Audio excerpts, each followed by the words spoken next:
عز وجل يرغبنا في التوبة ويفتح لنا باب التوبة فيقول: قل يا عبادي الذين أسرفوا على أنفسهم لا تقنطوا من رحمة الله إن الله يغفر الذنوب جميعا إنه هو الغفور الرحيم.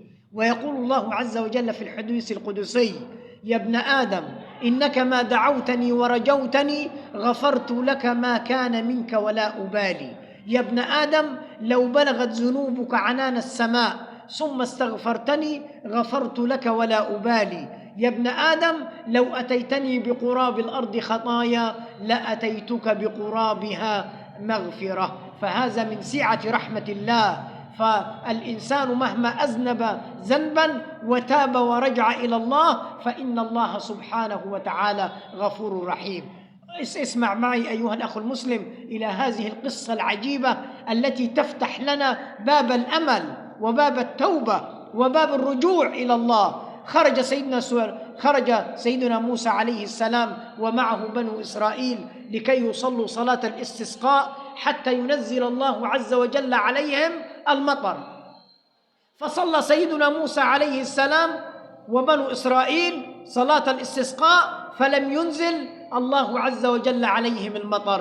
فقال سيدنا موسى: يا ربي صلينا صلاة الاستسقاء ولم تنزل المطر علينا. فقال الله عز وجل: يا موسى كيف أنزل المطر عليكم وبينكم عاصيا لله؟ فقال سيدنا موسى: يا بني إسرائيل من كان منكم عاصيا لله فليخرج من بيننا. فلم يخرج أحد علم العاصي أنه هو المقصود. فقال: يا رب إني تبت إليك فاقبل توبتي. فصلى سيدنا موسى صلاة الاستسقاء فأنزل الله عز وجل عليهم المطر.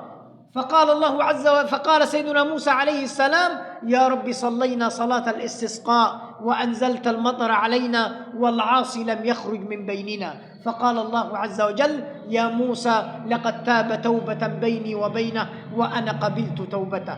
فقال سيدنا موسى: يا ربي أريد أن أعرف اسمه. فقال الله عز وجل لسيدنا موسى: يا موسى سترته وكان عاصيا فكيف أفضحه وقد تاب إلي. فهلم إخوة الإيمان والإسلام أن نتوب وأن نرجع إلى الله سبحانه وتعالى.